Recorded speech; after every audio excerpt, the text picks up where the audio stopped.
জনগণের বহুল প্রতীক্ষিত এই নির্বাচনে অংশগ্রহণের লক্ষ্যে গণতান্ত্রিক আমি জনগণকে সঙ্গে নিয়ে বিএনপি সম্ভাব্য সকল প্রস্তুতি সম্পন্ন করছে। এর অংশ হিসাবে দেশের ৩০০ সংসদীয় আসনে বিএনপি দলীয় প্রার্থী কিংবা বিএনপি সমর্থিত প্রার্থীরা মনোনয়ন চূড়ান্ত করার প্রক্রিয়া প্রায় চূড়ান্ত ধাপে রয়েছে। জনসমর্থিত এবং জনপ্রিয় দল হওয়ার কারণে প্রতিটি নির্বাচনী আসনে বিএনপির একাধিক যোগ্য প্রার্থী মনোনয়ন প্রত্যাশা করছেন, করাটাই স্বাভাবিক। একটি রাজনৈতিক দলের জন্য এটি অবশ্যই গৌরব এবং সম্মানের। দেশের প্রতিটি সংসদীয় আসনে বিএনপির একাধিক যোগ্য এবং জনপ্রিয় প্রার্থী থাকা সত্ত্বেও প্রত্যেককে প্রতিটি মানুষকে নিশ্চয়ই মনোনয়ন দেওয়া সম্ভব নয়। ভিন্ন রাজনৈতিক দলের যারা ফ্যাসিবাদ বিরোধী আন্দোলনে আমাদের সঙ্গে রাজপথের সঙ্গী ছিলেন, এমন প্রার্থীকেও বিএনপি সমর্থন দেওয়ার সিদ্ধান্ত নিয়েছে। এই বাস্তবতার কারণে হয়তো কিছু সংসদীয় আসনে বিএনপি দলীয় প্রার্থী মনোনয়ন বঞ্চিত হবেন। বিএনপির সর্বস্তরের নেতাকর্মী সমর্থকদের কাছে আমাদের প্রত্যাশা, দেশ এবং জনগণের বৃহত্তর স্বার্থে, গণতন্ত্রের স্বার্থে আপনারা এই বাস্তবতাটিকে মেনে নেবেন। দয়া করে দলের সিদ্ধান্তকেই চূড়ান্ত হিসাবে গণ্য করবেন।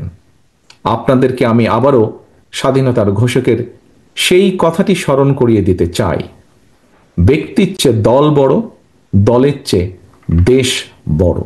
শীঘ্রই পর্যায়ক্রমে বিভিন্ন আসনে বিএনপির মনোনীত দলীয় প্রার্থীদের নাম আমরা জানিয়ে দেব দলের পক্ষ থেকে।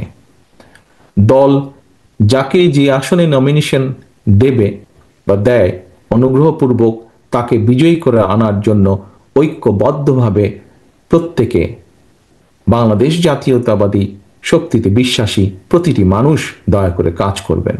মনে রাখবেন, আপনাদের চারপাশে সুপ্ত আকাঙ্ক্ষা নিয়ে গুপ্ত স্বৈরাচার কিন্তু ওত পেতে রয়েছে। সুতরাং আপনাদের নিজেদের মধ্যে রেষারেষি, বিবাদ, বিরোধ এমন পর্যায়ে নেওয়া ঠিক হবে না যাতে করে প্রতিপক্ষ আপনাদের মধ্যেকার বিরোধের সুযোগ নিতে পারে।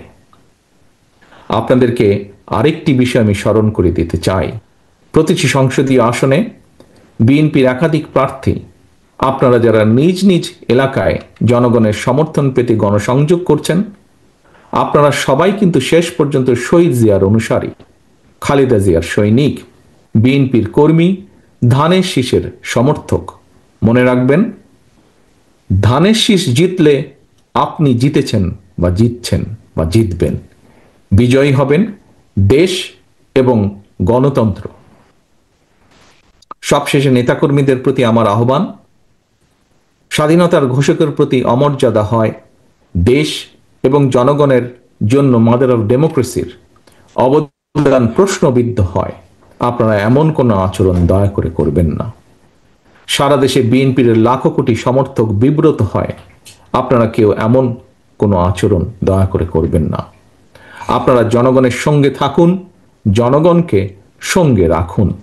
আপনাদের সামনে আমি আবারও সেই স্লোগানটি উচ্চারণ করতে চাই, ভোট দিলে ধানের শীষে, দেশ গড়ব মিলেমিশে। সবশেষে আমি বিএনপির ওয়েবসাইটের মাধ্যমে অনলাইন পেমেন্ট গেটওয়ে কার্যক্রমের শুভ উদ্বোধন ঘোষণা করছি। তথ্য প্রযুক্তির অগ্রযাত্রার সঙ্গে সঙ্গে তাল মিলিয়ে বিএনপির দলীয় কার্যক্রমকে এগিয়ে নেওয়ার ইতিবাচক উদ্যোগের জন্য আমি বিশেষভাবে বিএনপির আইসিটি বিভাগ এবং এই উদ্যোগের সঙ্গে যারা জড়িত রয়েছেন সবাইকে আবারও আন্তরিক ধন্যবাদ জানিয়ে আমার বক্তব্য শেষ করছি। আল্লাহ হাফিজ।